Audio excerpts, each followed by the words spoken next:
그 제목을 대속죄일 그래서 그 히브리 언어로 이제 욤 키푸르라는 걸 가지고 제가 이번 주하고 다음 주 뭐 길면 한 세 주 정도 할 것 같아요. 그래서 먼저 본문 말씀을 읽어드리겠습니다. 마가복음 1장 15절 이르시되 때가 찼고 하나님 나라가 가까이 왔으니 회개하고 복음을 믿으라 하시더라.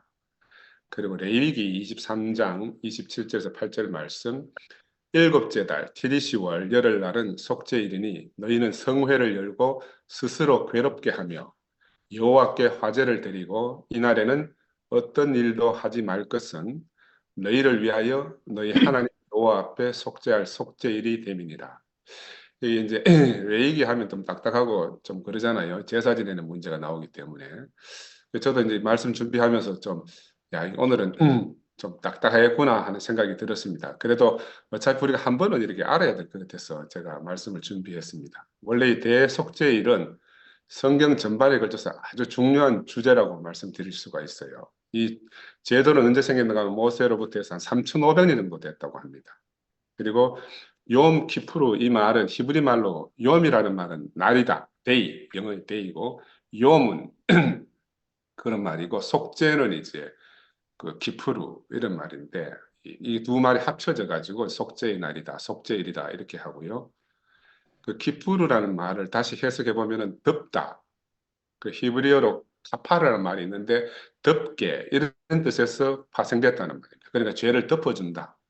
덮는다 하는 속죄의 단순한 의미는 죄를 덮는다 이런 의미입니다. 이 개념이 너무너무 중요한 것 같아요. 그래서 지난해 죄를 위한 속죄, 다른 말은 죄를 덮는 게 바로 욤키푸르라는 절기를 기리는 건데 이 이제 속죄 덮개는 무죄한 가축, 그 죄가 없는 가축의 피의 희생으로 이제 이날 제사가 구성이 되는데 저는 지난주에 이제 신년절을 말씀드리면서 그 나팔절과 같이 쓴다 그랬잖아요.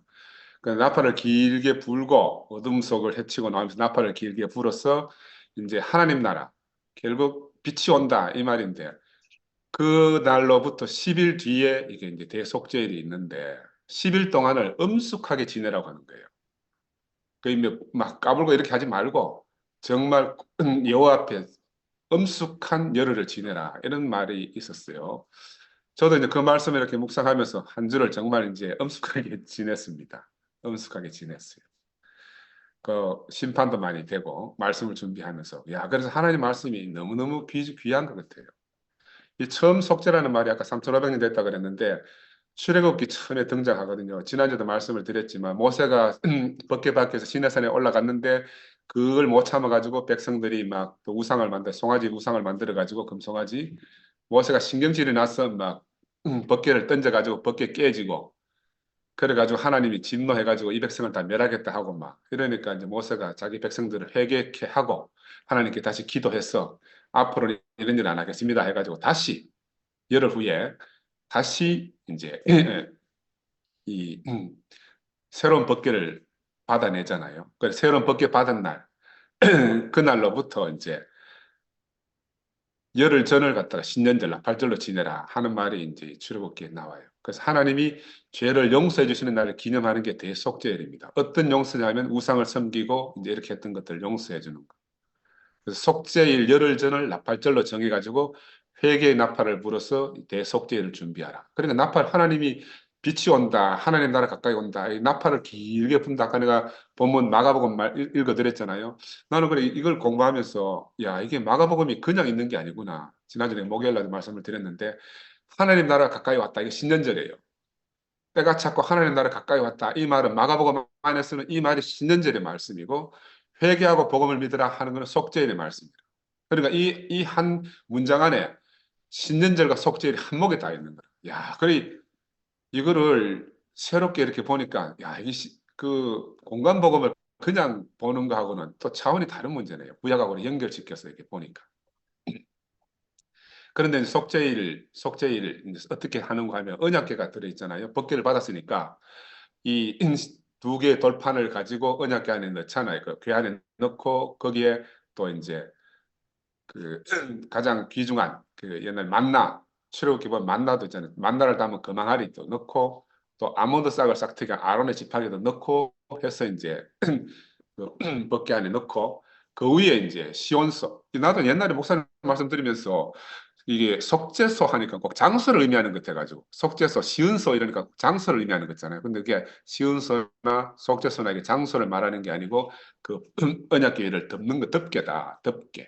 그래서 이런 개념을 새롭게 하시면은 좀 이해하기가 수월할 것 같아요. 그래서 언약궤 위에는 항상 속죄소 이걸 현대 언어로 말하면 은혜의 보좌다 이렇게 설명하기도 한다 그래요. 은혜를 하나님의 은혜를 받는 곳이다 해서 은혜의 보좌라 이렇게 하기도 하는데 이 덮개가 있는데 그 덮개 위에 항상 구름이나 또 신성한 어떤 하나님 존재의 어떤 상징이 이렇게 머물고 있다 이런 의미로 쓰여지고 하나님께서는 그 위에 앉으셔가지고 이제 제사장에 들어와서 피를 뿌리면은 그때 하나님 은혜를 쫙 베풀기 때문에 시은소라 이렇게 은혜를 베푸신다 해서 시은소라 말하기도 하고 우리 입장에서는 속죄, 죄를 사함 받는다, 죄를 덮음을 받는다 이런 의미로 속죄소를 하기도 하고 이런다 그래요.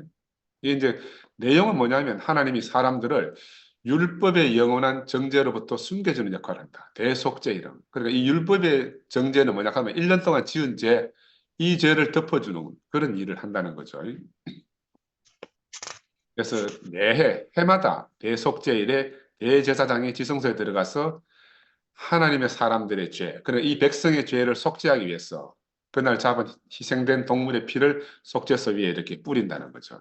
그러면 이 피를 통해서 율법에 의한 정죄를 면할 수가 있고 하나님의 법을 위반한 것을 감추어 준다 이 말입니다. 감추어 준다. 근데 문제는 뭐냐 하면은 주후 그러니까 BC 586년 그러니까 주전 586년 바벨론에 해가지고 솔로몬 성전이 파괴됐을 때 이때 은하계를 잃어버렸대요.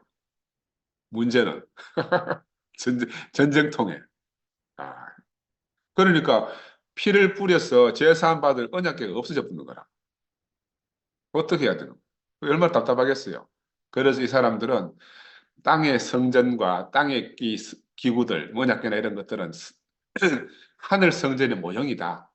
이렇게 또 위안을 하는 거다. 그러니까 진정한 언약궤는 어디에 있는가? 하늘에 존재한다. 라고 이렇게 이제 스스로 위안을 삼고 지냈답니다. 그래. 이런 아주 그 히브리 백성들로 말해서는 좀 슬픈 일이죠. 그래서 히브리력 일곱 번째 달, 티리시월 10일, 그러니까 우리나라 달력으로는 한 9월, 10월경쯤 된답니다. 그 10일이 대속죄일인데, 이 성경에 이제 여러 군데 레위기하고 민수기에 이제 이 속죄 규례에 대해서 여러 군데 나옵니다. 제가 읽어보면은 뭐 레위기 16장 27절에는 속죄제 수송아지와 속죄제 염소의 피를 성소에 들여다가 속죄하였은즉 이런 말도 나오고 또 레위기에 보면 육체의 생명은 피에 있음이라 내가 이 피를 너희에게 주어 제단에 뿌려 너희 생명을 위하여 속죄하게 하였나니 이런 말도 있고요. 민수기에 보면 이제 일곱째 달 열흘날에는 너희가 성회로 모일 것이요 너희의 심령을 괴롭게 하며 아무 일도 하지 말 것이라. 심령을 괴롭게 한다. 너희 편하게 지내지 말아요. 10일 동안. 신년절 나팔을 불고 난 다음에 속죄일 오기까지는 정말 엄숙하게 너희 몸을 힘들게 괴롭게 하라 이 말인데 이게 이제 이스라엘 백성들이 몸을 힘들게 하는 건 어떤 거냐 하면 금식을 한다는 금식. 그래서 금식이라는 게 성경에 딱 한 구절 나온대요. 에스라서 8장 21절에 그때 내가 아하와 강가에서 금식을 선포하고 우리 하나님 앞에는 스스로 겸비하여 이런 말이 있어요. 그래서 몸을 괴롭게 한다. 그래서 우리 요즘 우리 이제 기독교인들이 금식을 많이 하잖아요. 그 몸을 괴롭게 해서 엄숙하게 해가지고 하나님의 심판을 기다리는 이런 의미랍니다. 그래서 유대교 내에서뿐만이 아니고 성경이 명령하는 유일한 금식이랍니다. 이게. 그래서 금식과 회개로 자신을 직접 헌신하지 않는 사람은 그 백성에서 끊어질 것이라고 이제 이 성경은 말하고 있고요. 모든 형태의 노동도 금하고 이 법을 무시하는 사람은 죽음의 형벌로 고통받는다 하는 게 이제 나와 있습니다. 그래서 저는 이제 이 말씀을 읽으면서 대속죄일은 이스라엘 제사장들에게도 엄중한 날인데 이 대제사장 1년에 한 번 이제 지성산에 들어가잖아요. 이 대제사장이 성전의 지성소에 들어가서 하나님의 영광의 임재 앞에 설 수 있는 날이 딱 1년에 하루뿐이랍니다.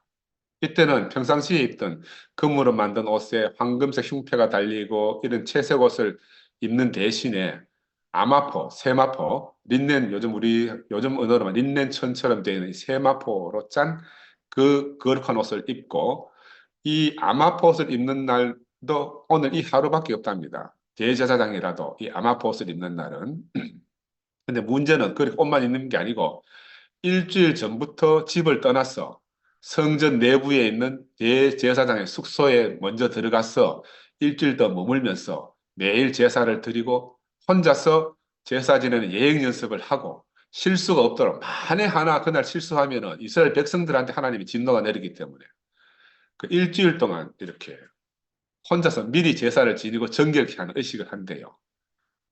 그 제가 심판이 많이 됩니다. 제가 이제 우리 연합 무슨 모임을 제가 이렇게 하니까 어떤 의미에서는 이제 대제사장보다 같은 역할을 제가 먼저 하게 되니까 제가 먼저 제 죄를 속죄해야 되는 거라. 이게 속죄하지 않고 그냥 지성소에 들어갔다가는 하나님이 제사장을 죽인다 그러더라고. 그래서 왜 우리 옛날에 이현리 목사 설명할 때 옷 밑에 주렁주렁 방울도 달고 끈도 주렁주렁 달아놨다 하잖아요. 왜 그런가 하면은 그냥 속죄를 다 안 하고 들어갔다가 하나님이 진노해서 제사장을 죽이면은 사람들이 제사장이 죽었는지 어떻게 알아?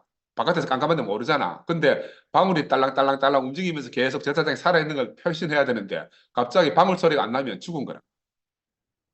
그럼 어떻게 해야 죽은 제사장을 끌어내야 되잖아. 그러면 줄 달린 거 그거 가지고 줄쭉 당겨 가지고 제사장을 끌어낸다 그러잖아요. 이야, 무섭네, 무서워. 그래서 그 제사장이 혹시 죽으면 다음 또 대제사장을 준비하는 거라. 그래서 미리 대기해 놓은데 그 대제사장이 죽으면 바로 바톤을 이어받을 나머지 제사장 중에서 우두머리가 미리 딱 항상 준비하고 있답니다. 참.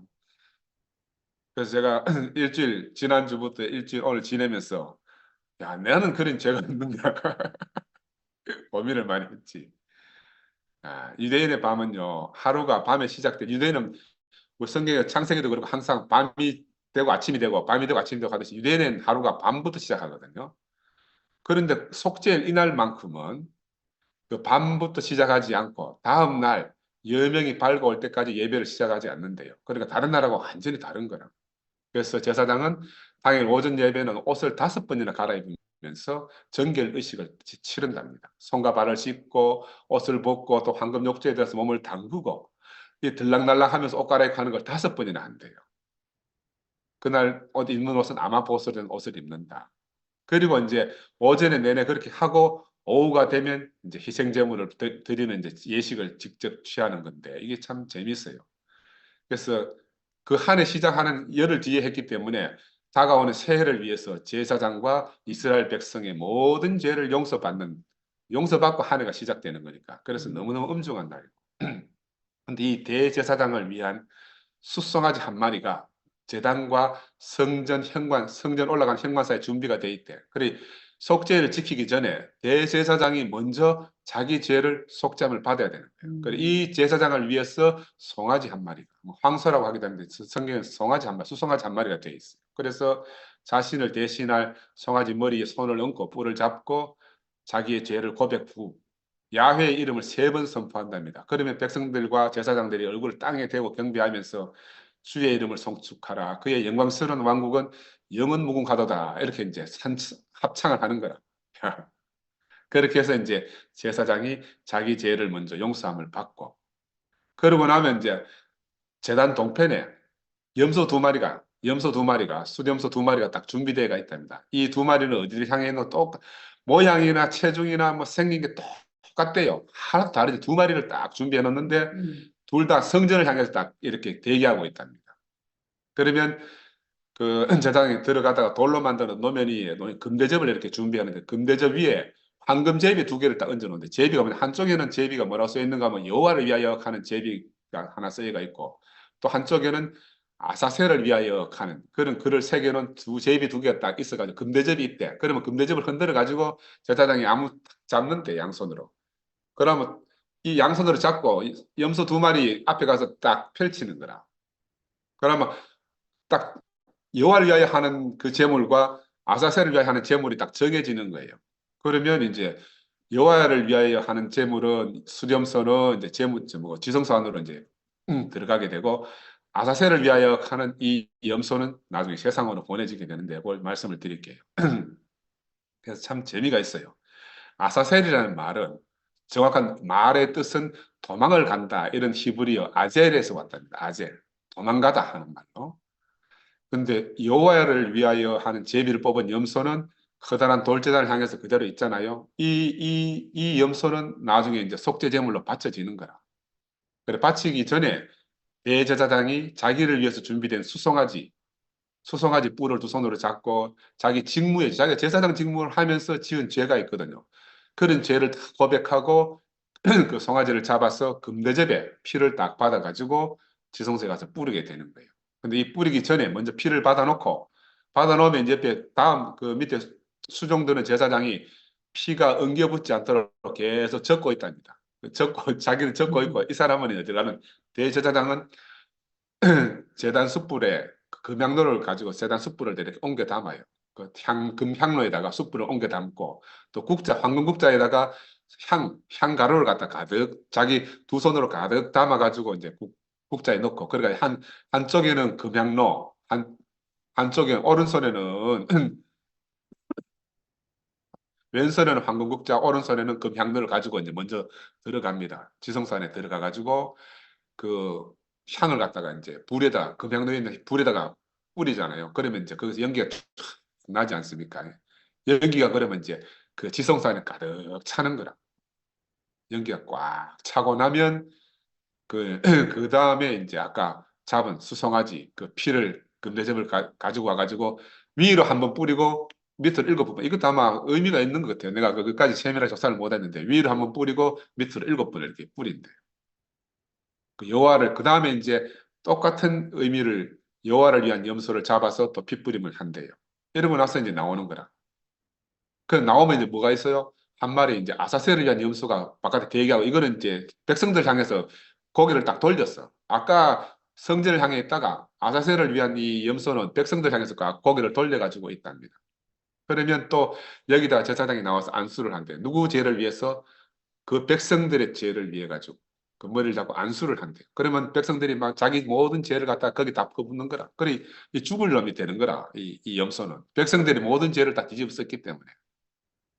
그러면 이제 이 희생제물이 염소는 그 동문을 지나가지고 저 바깥에 10마일 정도 떨어진 곳으로 우리 요즘 말로 한 16km 정도 떨어진 곳으로 광야로 이렇게 내보낸답니다.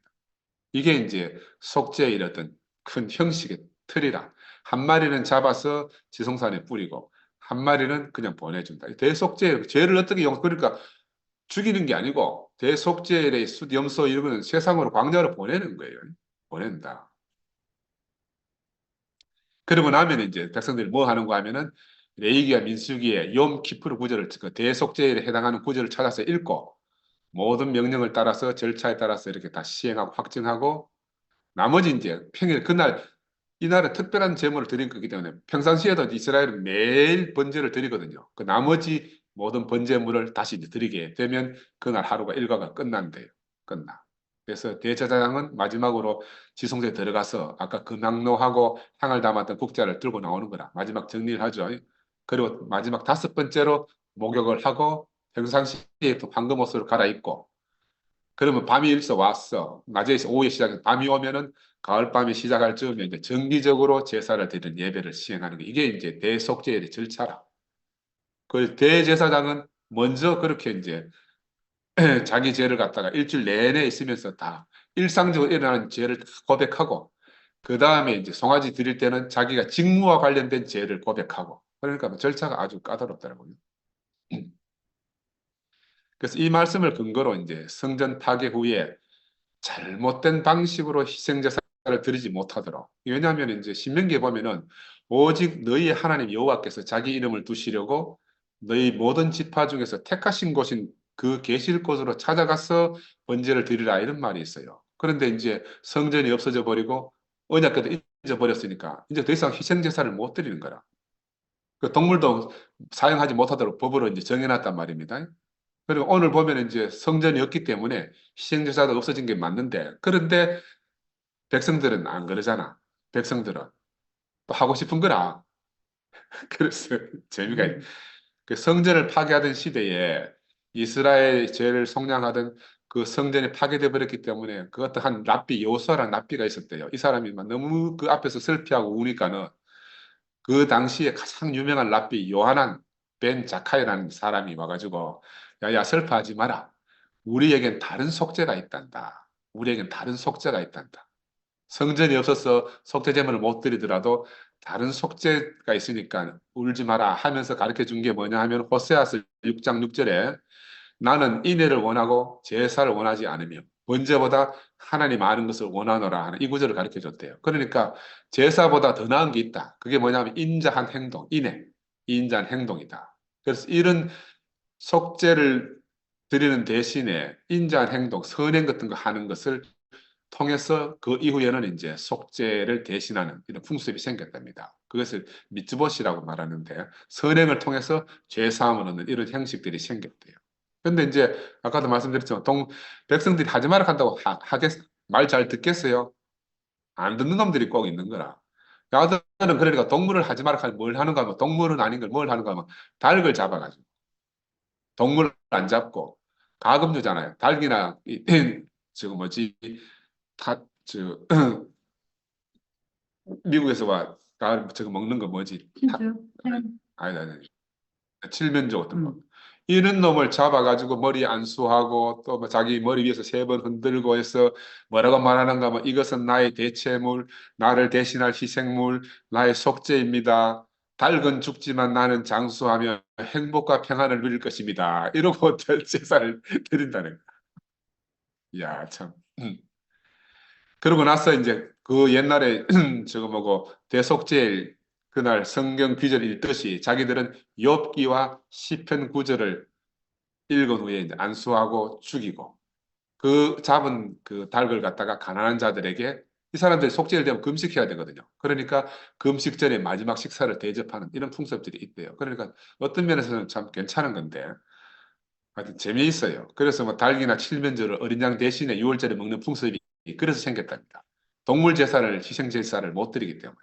그리 크리스마스 때 막 미국에서 칠면조 잡아먹고 하는 게 그래서 생긴 거예요. 그래서 결론은 뭐냐 하면은 해마다 양각 나팔 소리는 이스라엘 백성들을 회개하라고 부르는 그런 신년절 나팔이잖아요. 근데 현대 유대교에서는 속죄가 없답니다. 그리고 이제 피해 제사도 없고 성전도 없고 제사장도 없고 레위인의 규례를 고수할 수 있는 것도 없고 그 용서받고 싶은 갈망은 너무너무 많은데 단순히 선행을 한다 해서 이게 성이 안 차거든요. 또 가금리 안수하고 한다 해가지고 용서받을 수 있다고 생각이 안 되는 거라. 그래서 항상 어떤 일은 갈급함 10년 가운데 있다. 그래서 어떻게 할까 하다가 그 회당 예배 안으로 욤 키푸르의 의식을 성전에서 드리던 그 대속죄제의 어떤 그런 절차를 갖다가 이스라엘 회당 예배 안으로 가지고 왔대요. 그래서 이제 이 우리 이 공간 복음이 어떻게 해서 회당 예배 안에서 욤 키푸르 이 대속죄를 지키는가를 이제 말씀을 드리려고 해요. 그리고 이제 해당 예배 안에 들어오면 아까 읽던 욥기나 이런 거 대신에 요나서하고 이사야서를 읽고 낭독하고 이 대속죄를 지낸답니다. 그 제가 이제 왜 심판이 됐는가 하면 요나서를 읽어보니까 나는 요나서를 깊이 한 번도 안 읽어봤어요. 근데 이번에 이제 말씀 준비하면서 요나서를 읽어보니까 요나가 어떤 사람인가 하면은 하나님이 저 니느웨에 가가지고 백성들 회개시키라 했는데 자기가 보니까는 저놈들 악해가지고 하나님 말씀 들을 놈들이 아니야. 그런데 그러면 하나님 반드시 이제 벌할 거란 말이야. 그래서 자기 생각에는 우리 하나님이 인애하시고 인자하시니까 내가 만약에 가서 회개하라 말 안 하면 하나님이 저 사람들을 벌하지 않을 거다. 이렇게 생각합니다.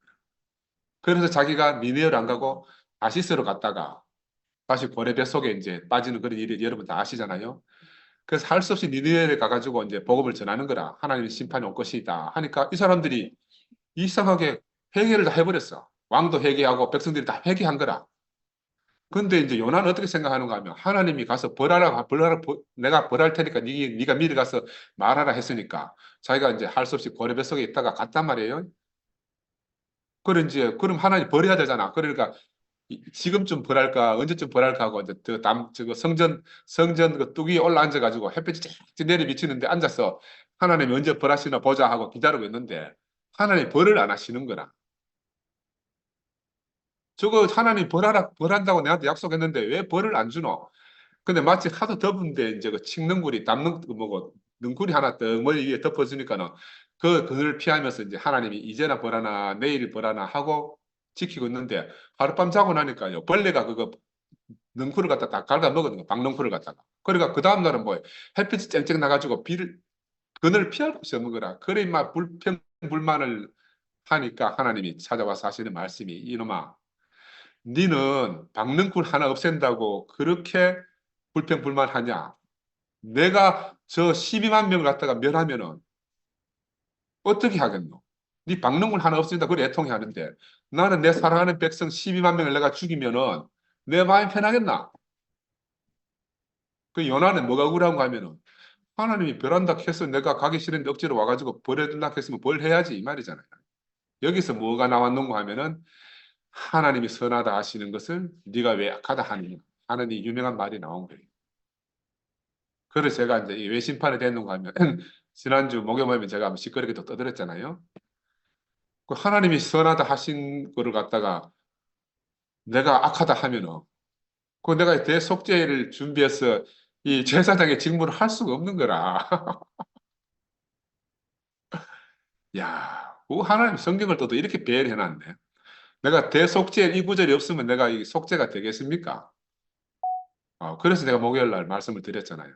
야, 그러니, 그럼 정말 심판도 됐고, 야, 그럼 우리는 정말 이 속죄일이 왜 있어야 되는가 하면 내가 누구인가를 아는 게 너무너무 중요하고, 하나님 앞에 내가 서 있는다는 게 너무너무 중요하고, 내가 누구는 이렇고 누구는 저렇고 할 군번이 안 된다. 군번이 안 된다. 그래서 하나님이 선하다 한 것을 요나가 악하다 하는 것. 이거 책망하는 내용을 보고 제가 너무너무 심판이 되었습니다. 그 요나서는 그 의미가 유대인만이 하나님 백성이라고 생각하던 이스라엘의 편협한 생각과 그 하나님의 폭넓은 사랑을 대비한다 그러잖아요. 그 나는 바로 이스라엘 백성처럼 요나처럼 너무너무 내 생각이 좁고 편협했던 거예요. 하나님이 얼마나 무궁무진하시고 그 사랑이 넓은지를 내가 헤아릴 수 없는 사람이었죠. 그래서 이사야서에 보면은 우리 유명한 구절 있잖아요. 그는 실로 우리의 질고를 지고 우리의 슬픔을 당하였거늘 우리는 생각하기를 그는 징벌을 받아 하나님께 맞으며 고난을 당한다 하였다. 우리가 이런 마음이 있는 거라. 제가 벌 받는 거는 벌 받는 게 당연하다. 당연하다. 이렇게 생각하잖아요. 우리가 지금 이걸 예수를 향해서 있는 말이다 하지만 예수 오기 전에 이 말을 들을 때는 어떻게 하겠어요? 벌 받는 놈은 당연히 지가 잘못해가 벌 받는 거다. 하나님께 고난 받는 건 다 그러다. 이런 인식 우리 속에 있단 말이에요. 그지? 그런데 이제 이게 예수에게 대입됨으로 말미암아서 그가 찔리면 우리의 허물 때문이요, 그가 상하면 우리의 죄악 때문이다. 이런 말들이 예수에게 전가돼서 우리가 지금 예수로 대치돼가지고 이 말씀을 듣지만 이제 왜 요나스하고 이사야서 이 구절을 늘 속죄일 날 해당 예배 드릴 때 이 구절을 읽는고 하면은 그 하나님과 너희 생각은 다르다는 거야. 그래서 우리 하나님 앞에 우리의 모든 죄를 고백하는 그런 날이다. 대속죄. 이 이사야서에 나오는 우리 죄를 담당시킬 그 사람이 오신 메시아다. 그 메시아 앞에 얼굴과 얼굴을 맞대는 날이 오게 되면 이스라엘의 속죄의 날, 하나님 예언하신 이 속죄의 날에 예언이 성취되어져 가지고 정말 우리 백성이 완벽하게 하나님 백성으로 돌아간다 하는 말이죠. 그래서 이런 속죄의 의미는요, 누구 한 사람이 죽어야 되고 이런 의미가 전혀 아닌데 우리가 속죄제에 대해서 이제 많이 오해한 게 있다. 하나님이 새 언약을 에레미야를 통해서 주셨잖아요. 우리가 많이 알고 있는 말인데 어, 여호와 말씀이니라. 그러나 그날 후에 내가 이스라엘 집과 맺을 언약은 이러하니 곧 내가 나의 법을 그들의 속에 두며 그들의 마음에 기록하여 나는 그들의 하나님이 되고 그들은 내 백성이 될 것이라. 이게 새 언약을 하나님이 주신 거라. 그지? 그래서 이 새 언약을 가지고 이제 이 후대 예수의 제자들은 예수와 그 어린 양을 이렇게 대치시키고 그막 히브리성서 구약에 있던 모든 그 메시아에 대한 것들 갖다가 다 예수와 결부시켜서 이 복음서를 쓰게 되잖아요. 그래서 예수와 하나님 어린 양을 동일시하는 것은 속죄의 전례에서 가지고 온 것이다. 다른 사람의 벌을 대신 받는 이 희생제물의 발상도 바로 속죄의 이 전례 의식 때문 의식에서 가져온 것이고. 근데 문제는 이제 이 예수 그리스도, 그리스도교가 21세기에도 우리가 생명력을 가지고 이제 복음을 전파되고 하려고 하면 우리 속죄의 의미를 진짜 잘 알아야 된다. 우리 사람한테 복음을 전해보면, 야, 내 죄 때문에 예수가 죽었다. 나는 그거 안 믿는다. 우리 이엘레 목사님 늘 하시고, 저도 그런 생각이 있고 하지만, 요즘 21세기 아들은 아무도 이거 안 믿거든요. 율법을 어긴 죄를 용서받는 속죄일인데, 이 율법을 어긴 건 우리가 또 돌아가면 1년 지나면 또 죄를 짓잖아요. 또 죄를 짓는단 말입니다. 그래, 이것 때문에 예수가 우리를 대신해 죽는다. 만약에 죽어서 정말 혈액이 있으면 우리가 다시는 죄를 안 지어야 되는데, 그렇지 못하니까, 이런 의미를 우리가 새롭게 한번 새겨봐야 된다. 그리고 이제 이 속죄일에 대해서 출애굽기 말고 레위기 가면은 속죄일에 관한 본문이 쭉 나오는데 레위기가 언제 쓰여졌느냐 하면은 BC 5, 6세기 바벨론 포로 기간에 이렇게 제사 문서 그 제사를 지내는 제사 문서 기자들이 이런 한 그룹이 있는데 이 사람들이 이제 이 레위기를 썼다고 그러잖아요. 그러니까 전통적으로 쭉 모세 때부터 내려오던 희생제사 유래를 갖다가 새롭게 이제 이 사람들이 그 성경 안에 기록해 놓은 거죠. 희생제사 유래. 전통적으로 희생제물을 드리던 그 희생제사 유래를 가지고 속죄 의식을 만든 거예요, 이 사람들이. 그래서 이런 이제 전통적인 의미를 우리가 기억해 보면은 새롭게 우리는 늘 6월절 어린 양, 속죄 어린 양 해가지고 막 한목에 짬뽕해서 예수가 우리를 위해서 대속제물이 됐다. 우리를 대신해서 죽었다. 이 말과 막 섞여서 지내는데 이거 분리해서 생각을 해볼 필요가 있다. 우리를 대신해서 죽은 게 아니다. 우리를 대신해 죽은 게 아니다. 그런데 예수 시대에 오면은 이제 아까 성전도 다 이제 뭐고 그런 속죄를 드릴 수 없으니까 참회의 날로 대신 바꾸어져 가지고 24시간 자신들의 죄를 묵상하면서 하나님이 용서하시는 분이다. 용서하시는 신이다. 이거를 늘 각성하고 인식하고 하는 이런 과정이 있었대요. 그래서 그들은 이때 뭘 생각하는가 하면 우리는 하나님의 형상으로 창조되어졌고 하나님의 완전함, 하나님의 온전하심 안에 우리가 함께 살도록 지어졌는데 우리가 우리의 어떠함에 의해 가지고 이 그런 하나님 창조의 온전함을 지키지 못했기 때문에 그런 의미에서 우리가 실패자이기 때문에 이런 것을 깊이 깨닫고 인식하는 날로 24시간 동안 그렇게 이제 속죄를 대신해서 묵상하는 그런 날로 지킨답니다. 그래서 이제 이 속죄 동물들을 통한 속죄일의 의미를 우리가 되새겨 보면은 왜 이런 속죄를 만들었냐 하면 365일을 그렇게 살지는 못하지만 이날 하루만이라도 하나님이 우리 인생을 지으신 그 온전한 생명, 그 온전한 하루를 갖다 지내고 싶은 거라. 그 열망으로. 그래서 이 동물들에게 희생제물을 드리고 그날 하루만이라도 하나님께 죄를 용서받고 이제 온전성을 확보하는 그런 목적에 의해 가지고 이제 이 속죄 동물이 들여졌답니다. 그래 얼마나 갈망이 심해요. 속죄의 동물들, 어린 양과 염소는 유대인들에게 바로 이런 사실들을 상기시키기 위해서 종교의식에서 사용되어지고, 그래 하나님과 하나 되고 싶은 이 갈망, 이 영원한 갈망이 예수에게 와서 이제 영 단번에 해결되는 그런 이제 제자들이 볼 때에 그런 갈망을 해결해 신 분이 예수다. 이렇게 이제 성경에 기록되어 있습니다. 이런 것들을 우리가 이제 깊이 한번 알아보면 좋겠고. 근데 문제는 속죄 제물 중에서 이제 우리가 염소라는 말, 염소 두 마리라는 걸 잘 몰랐잖아요. 항상 양이라는 개념이 있었는데 왜 그런가 하면 세월이 지나면서 예수하고 대치시키려고 하다 보니까는 이게 이제 염소에서 한 마리는 양으로 바뀐 거라. 어린 양. 어린 양 한 마리에 염소 한 마리. 염소는 세상으로 도망가게 하고 어린 양은 제물로 드리고. 이게 이제 세월이 흐르면서 또 이제 바뀐 거예요. 요 이제 어린 양을 드리고 염소를 드리고 하는 요걸 다시 한번 새겨보면은요. 두 전례가 있는데, 어린 양의 전례가 있는데, 대제사장이 아까 속죄판, 다가가가지고 하나님의 완전한 어린 양의 피를 그곳에 칠했다 그러잖아요. 이제 피를 지성소에 속죄소에다 뿌렸는데 하나님 어린 양의 피를 통해서 하나님께 다가가는 이 예배자는 상징적으로 하나님께로 가는 완전한 문을 여는 거라. 그날 하루만 그 어린 양의 피를 뿌려가지고 하나님께로 가는 그 향한 문을 발견해. 하나님과 사람이 완벽하게 소통하는 그런 문을 열어놓는 게 그날 하루 이제 일어나는 일이에요. 이게 어린 양의 피가 가지고 있는 정결하게 하는 힘이라. 인간은 어차피 타락하고 부정한데 그날 하루는 이 어린 양의 피를 통해서 정결하게 돼 가지고 하나님께로 가는 문이 열렸다. 그래서 예수가 그런 의미에 있어서 이제 속죄일에 어린 양이 쓰여지고 있는데 이 예수가 속죄일에 어린 양과 동일시 되도록 예수가 우리를 깨끗하게 하는 우리의 죄를 씻어주는 정결의 근원이라고 이스라엘 백성들이 생각하게 된 거죠. 근데 문제는 두 번째 염소인데 두 번째 염소 이거는 이제 대제사장이 염소를 백성들 앞에 끌고 가가지고 이제 죄를 다 퍼붓고 난 다음에 그러면 백성들이 뭐라고 말하는가 하면 저놈 죽이라고 막 우리 죄를 지고 가는 저 염소를 죽이자고 막 고함을 지르는 거라. 그런데 실제로 죽이지는 안 하고 이제 광야로 내보낸다 그랬잖아요. 그래서 이 염소는 우리 죄를 지고 가는 하나님의 어린 양이다 하고 예수 보고 그렇게 말하잖아요. 그러니까 죄를 지고 가는 운반꾼이라. 죄를 어디로? 이스라엘 백성들에게서 저 광야로 죄를 운반해 들고 나가버리는 거라. 그래서 죄가 없어지는 거라. 그래서 나중에는 백성들의 모든 죄를 짊어진 염소는 너무 악하잖아요. 그 백성들이 한 해 동안 얼마나 많은 죄를 지었겠어요. 너무 악하기 때문에 살려둘 수가 없어가지고 나중에는 또 잡아 죽이기도 하는데 처음에는 죽이지 않고 광야로 이렇게 내보냈답니다. 그래서 이 염소는 모든 죄를 정결케 하는 상징적인 역할을 했다. 상징적인 역할을 했다. 그래서 이 백성들은 이제 이날 하루 속죄일 하루 동안은 하나님과 화해한 백성이 돼가지고 그 염소는 희생제물, 속죄 염소가 된 거죠.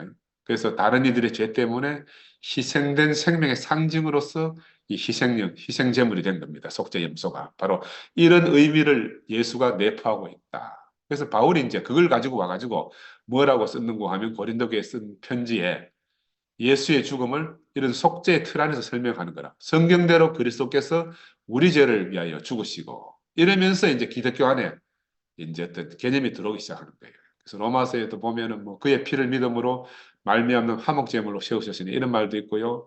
또 불법의 사함을 받고 죄가 가려짐을 받는 사람들은 복이 있고 이런 말들로 이제 계속해서 예수를 속죄제물과 이렇게 일치시키는 이런 일들이 생겼어요. 그래서 마태하고 마가도 이제 똑같이 예수가 그의 생명을 많은 사람들의 몸값으로 주었다. 이런 말을 기록해 놓는데 마가복음과 마태복음 보면은 인자가 온 것은 섬김을 받으려 함이 아니라 도리어 섬기려 하고 자기 목숨을 많은 사람의 대속물로 주려 함이니라. 이제 대속물로 주려 한다. 이런 개념이 이제 바울부터 해서 이제 이 공간복음서에 들어왔다 이 말입니다. 들어봤고. 그러면 시편에 보면 이제 뭐라고 있는가 하면 그의 모든 뼈를 보호하심이요. 그 중에서 하나도 꺾이지 아니하도다. 이런 말들이 있는데 이거 6월절 어린 양, 이 뼈를 꺾지 않는다. 이런 말들과 다 결부시켜서 나중에 보면 예수가 십자가 못 박혀 죽을 때에 그 뼈를 꺾지 않고 하는 이런 말들이 다 연결시켜서 나오는 거예요.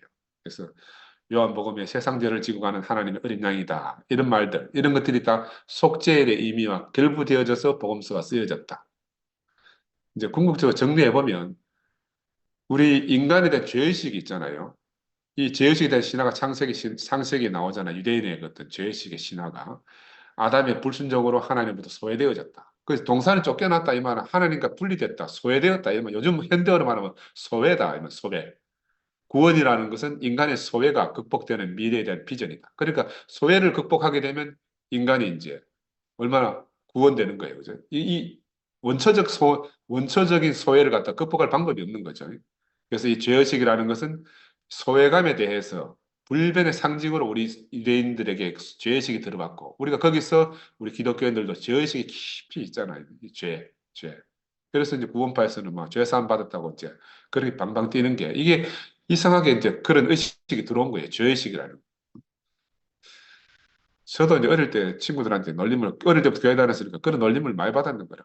뭐, 야, 예수 믿든지 내 주먹을 믿어라. 이런 말도 있지만, 뭐 또, 야, 예수 그거 왜 믿노? 병 주고 약 주고 하는데, 멀쩡한 놈 잡아다가 죄 입닥하고, 그 다음에 또 예수 믿으면 구원받는다 하고, 용서받는다 하고. 이 글이 뭐 설명할 수 있는 방법이 없는 거라. 일반적인 상식 하에서. 그러나 우리 속죄의 절차를 깊이 알게 되면은, 속죄일 예배는 왜 있는가 하면, 하루라도 하나님과 하나 되고, 하루라도 온전함을 유지하고 하루라도 좀 그 완성된 인간이 되고 싶은 갈망을 그 속죄일 날 표현하는 거죠. 우리 인간의 영원한 갈망이잖아요. 그래서 원래 하나님이 인생을 창조하셨을 때 누렸던 하나님과 하나 될 수 있는 그 온전함을 회복하려는 어떤 의식이 이 속죄의 의식이다. 그래서 여기서 이제 시작하는 게 이제 성경의 공간복음에 빌라도 앞에서 군중들이 예수를 저주할 때 뭐라고 말하는 거 하면 그의 예수의 죽음을 요구하잖아요. 그에게 죽음을 외치는 표현들이 바로 속죄의 염소, 죄를 짊어지고 가는 그 염소를 향해서 자기 백성들의 모든 죄를 다 짊어지고 갈 때 백성들이 저주하는 말과 똑같은 거라. 그리 속죄를 지키는 그런 전례에서 예수에게 죽음을 요구하는 장면을 딱 오버랩 시키는 거예요. 그들이 다시 소리 지르되 그를 십자가에 못 박게 하소서. 이런 말들은 속죄일 날 그 광야로 쫓겨나는 염소에게 하는 말을 예수한테 똑같이 하도록 복음서가 쓰여진 거라. 그래 이 말을 이제 딱 들으면 이 문자적인 사실 기록이 아니고 유대인들은 그런 1500년이라는 전통 안에서 이 속죄를 지키고 있기 때문에 아, 이게 속죄일 제물을 보고 하는 말이구나. 이렇게 알아듣는 거라 바로. 예수가 바로 그 속죄일의 제물로서 말씀되어지는구나 하는 걸 아는 거라. 이 우리 뭐 전라도 말로 뭐 그 뭐지요? 하고 뭐 하면 안다 하는 거 있잖아요. 우리 경상도도 막 말 안 통하면 하고 하면 서로 통하듯이 이 사람들은 그렇게 말하면 바로 아, 이게 속죄일 제물이구나 바로 아는 거라. 왜 그를 십자가에 못 박게 하소서 하듯이 그에게 죽음을 하면은 아, 속죄일 염소에게 하는 말이다 이렇게 알아듣는다. 근데 여기서 이제 재밌는 게 하나 나오는데 요한복음이나 마가복음, 마태복음 다 나오는데 6월절이면 내가 너희에게 한 사람을 놓아주는 전례가 있으니 그러면 너희는 내가 유대인의 왕을 너희에게 놓아주기를 원하느냐라고 빌라도가 묻잖아요. 근데 그들이 또 소리 질러 이르되 이 사람이 아니라 바라바다. 아니 바라바는 누구냐 하면 강도였더라. 이거 이제 복음서에 기록되어 있어요. 근데 이걸 내가 해석을 해드릴게요. 이게 이제 역사를 따져보면요. 이런 그 누구 한 사람 죄인을 놓아주는 이런 법이 없대. 성경에만 쓰여져 있는 거지. 로마나 유대인의 기록에 그런 관례가 전혀 없다는 거예요. 그리고 또 십자가 처형이 6월절, 3, 4월 달 6월절 기간에 딱 이렇게 맞물려 일어나는 게 사실이 확실히 아니라는 거예요. 그리고 성경이 역사적 사실을 기록하다기보다는 예수에 대해서 제자들의 경험을 갖다가 뭔가 의미 있게 전달하기 위해서 쓰여진 거다. 근데 바라바는 영어로 BAR, 바하고 아바하고 합쳐진 게 바라바예요. 바아바, 그 바라바. 이게 바는 뭐냐면 아들이라는 뜻이거든. 그래 바아바 하면 아바의 아들. 아바가 아버지잖아요. 예수가 아버지 할 때 아버지. 그 아버지 아들. 다른 말로 말하면은 하나님의 아들이라는 말이에요. 바라바는. 그래서 바요나 시모나 할 때도 바요나, 이거는 요나의 아들 시모나 이런 말이라. 또 바디메오 할 때도 디메오의 아들 그런 말이거든요. 그러니까 바라바 하는 말은 아바의 아들. 아바는 누구냐? 하나님의 아들이다. 그 이게 숨겨진 이제 비밀이지, 비밀. 숨겨진 비밀. 바울도 우리가 하나님을 아바아버지라 부를 수 있게 하셨습니다. 이렇게 아바아버지, 아바라고 말하는 하나님을.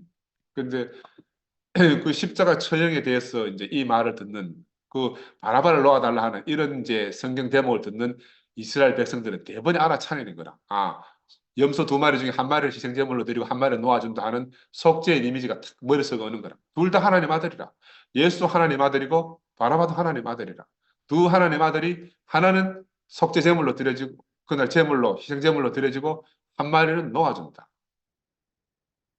야, 나는 이거 보니까 야 전율이 생기는 거야. 하나님 아들 하나는 희생이 되고 하나는 풀려난다.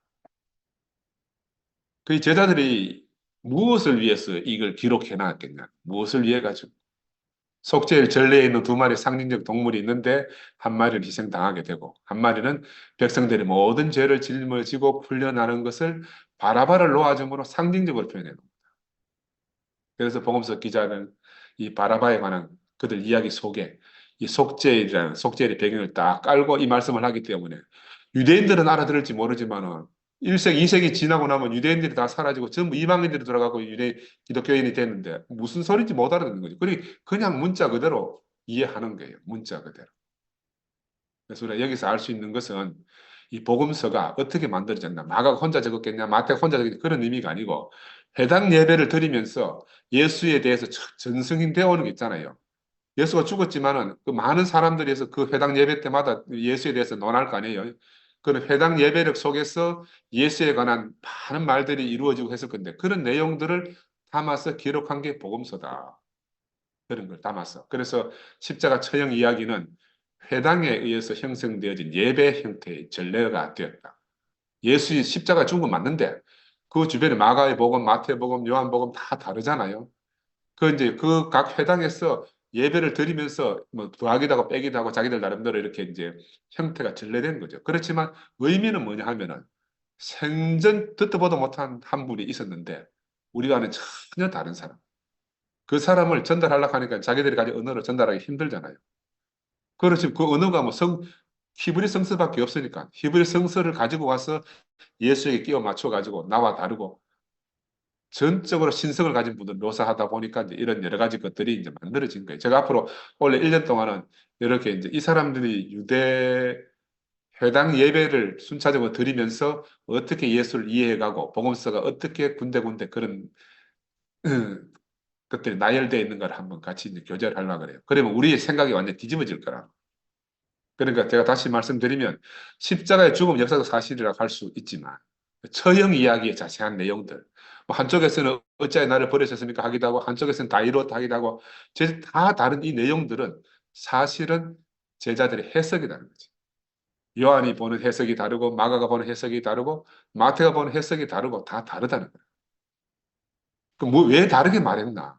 그 자기들 인식 안에 체험되어진 그 예수를 자기들 나름대로 우리에게 전해주고자 이렇게 달리 기록했다.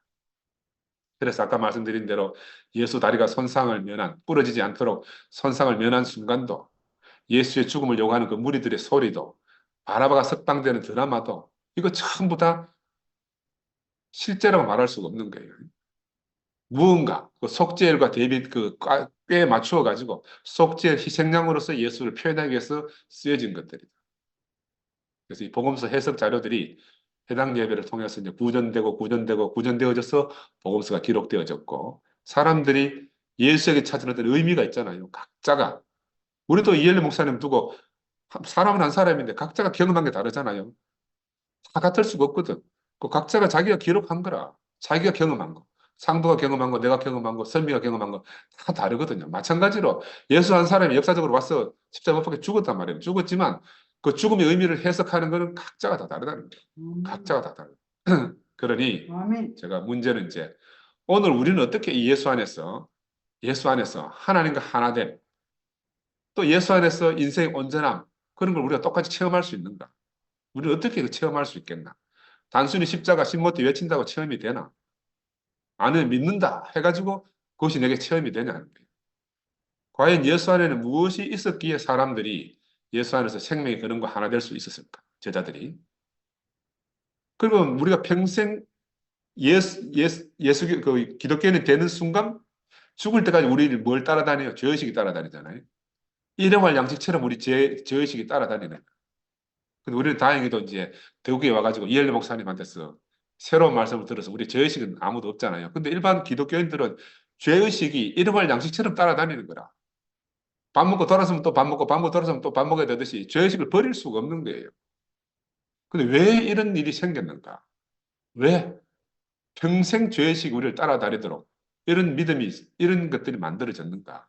이제 우리가 새롭게 하나님의 말씀을 듣고 이제 하긴 알아봐야 되죠. 그죠? 저는 이제 개인적으로 예수 십자가는 한 온전한 한 인간, 참사람 예수가 이 진짜 인간 온전한 삶을 소유한 이 소유자 예수가 자기의 존재 전체를 갖다가 다른 사람들 타인에게 내어줬다. 그 내어주는 차례가 바로 마지막 귀결점이 십자가는 거죠. 아멘. 십자가. 그리고 그 십자가로 인해 가지고 하나님 우리가 보통 말할 때 표현할 때 하나님이라는 말이 표현하고 나타내는 그 모든 것들이 그런 뜻이 이 십자가에서 다 드러난 거예요. 십자가에서 못 박혀 죽음 그 자리에서 하나님이라는 말로 표현되어지는 모든 것들이 다 한 몸에 다 드러난 거예요. 예수로 인해 가지고 십자가에 못 박혀 죽은 그 예수로 인해서 십자가에서 구체적으로 가시화돼서 드러나졌다. 그렇게 볼 수가 있습니다. 그래서 오늘날 이 십자가는 예수 자신의 고유한 상징이 됐잖아요. 수많은 사람들이 십자가에 죽었지만 십자가 하면 우리가 바로 예수를 생각하고 예수를 생각하면 그의 전 일생을 생각하지 않을 수가 없는 거라. 바로 그 상징을 통해서 상징의 실제인 예수 탄생과 예수의 삶과 예수의 죽음을 우리가 올바르게 해석해가지고 하나님과 하나 되는 유일한 길을 예수 안에서 우리가 발견하고 그리고 오늘 말씀드린 참 속죄일, 속죄의 의미를 우리가 깊이 깨달아야 되지 않겠나 하는 생각이 들어요. 그래서 십자가는 결코 하나님의 정의, 하나님이 자기의 정의를 실행하기 위해서 자기의 아들을 십자가에 못 박혀 죽였다. 이런 거는 어불성설인 거라. 만약에 내가 내 아들을 십자가에 못 박아 죽이면 누구한테 그게 인정을 받겠어요. 우리 인간도 그러하지 않을 건데 하나님이 하물며 자기 아들을 십자가에 못 박아가지고 자기 정의를 실은, 자기 정의가 뭐예요? 인간이 선악과를 먹고 동산을 쫓겨난 원죄를 갖다가 원죄를 해결해 주기 위해서 아들을 죽인다. 이거는 정말 그 넌센스라고 저는 생각이 듭니다. 넌센스. 물론 이엘리 목사님을 통해서 우리는 이미 그런 곳에서 빠져나왔지만 그래도 아직 많은 사람들이 그렇게 생각하잖아요. 그죠? 그래서 우리 죄를 대속하신 희생제물은 아니다. 예수는 철저히 자기 스스로 자기 자신을 자기가 소유하고 살았어요. 근데 자기가 소유한 자기 자신을 갖다가 자기 스스로의 결단을 통해서 십자가에 내어준 사람이잖아요. 이렇게 우리 해석해야 우리도 예수처럼 살 수가 있게 되는 거예요. 근데 그렇지 않고 우리가 이제 오염된 이미지를 생각하면은 우리가 끊임없이 일용할 양식처럼 죄의식을 가지고 붙들고 살 수밖에 없는 거예요. 그래서 이 예수는 우리 아담의 생존 본능인, 우리 생존 본능은 동물적 본능이잖아요. 자기만 위하는 동물적 본성을 초월한 분이지 않겠습니까? 아담의 세계 너머에 있는 영원한 생명의 세계를 자신이 가면서 우리에게 스스로 열어 보여주셨어요. 그래서 우리는 이 완전한 예수의 인간성 안에서 그 예수 안에서 하나님의 참 의미와 신성이 그에게서 다 열려진 것을 우리가 보게 되는 거죠. 그 신성이 예수 안에서 다 완전한 인간이 나타나면 하나님의 신성이 우리에게 열려진다. 이게 너무너무 놀라운 것 같아요. 근데 요한은 그걸 이제 언어로 표현하기, 자기 언어로 표현할 수 있는 한계가 뭐냐면 성육신으로밖에 표현이 안 되는 거라. 그 시대에 성육신이라는 언어 말고는 다른 언어가 없는 거라. 하나님 바깥에서 우리 몸속으로 침투해 들어왔다는 이런 개념이잖아요. 그치? 그러나 사실은 온전한 인간 안에서 하나의 신성이 나타난 거죠. 아멘. 그래서 완전한 인간성은 신적 실제, 그러니까 하나님의 존재 안으로 들어가는 문이라 할 수. 우리가 그런 사람이 되면 바로 그런 사람을 통해서 하나님을 경험하게 된다. 누군가는. 우리도 교회 형제들 안에서, 자매들 안에서 어떤 간증을 듣고 할 때, 우리가 그 사람을 통해서 하나님 어떤 을 만나게 되잖아요. 바로 그런 의미죠. 그래서 이거를 틸리라는 사람은 궁극적 깊이다. 우리 속에 우리가 모르는 어떤 깊은 속이 있잖아요. 그 깊은 속에 누가 있는가? 하나님의 영이 계신단 말이에요. 그래서 그런 온전한 인간이 그런 영을 이렇게 솟아오르게 하는 거죠. 우리가 형제들 간증을 들으면 바로 그 신성이 딱 만져지잖아요. 우리 안에서. 그래서 그 신성이 드러나는 우리가 때때로 경험하잖아요. 100% 24시간 그렇게 살 수는 없지만 그래서 예수는 바로 그걸 24시간 그렇게 살아오신 분이고 결론은 예수는 우리를 위한 예정된 대속 제물이 아니다. 우리가 속죄를 보더라도 뭐 그렇게 죽을 죄는 아니. 한 사람의 생명을 바칠 그런 속죄는 아니잖아요. 그래서 스스로 온전한 인간의 본으로 하나님 앞에서 사람 앞에서 영원한 생명의 세계를 사셨고 우리에게 먼저 이제 그 세계를 열어보신 분이다. 우리와 영원히 한 생명이 참 사람이잖아요. 그러면서도 자신을 통해서 보이지 않는 하나님의 존재를 갖다가 우리 앞에 제시하신 분입니다. 그래, 이 예수를 우리가 새롭게 인식하는 것은 너무너무 중요한 거고요. 이 한 사람이 우리에게 영원한 본이 되고 하나님과 사람들 앞에서 온전한 사람으로 사셨듯이 우리도 그렇게 살기를 소망합니다. 아멘. 감사합니다.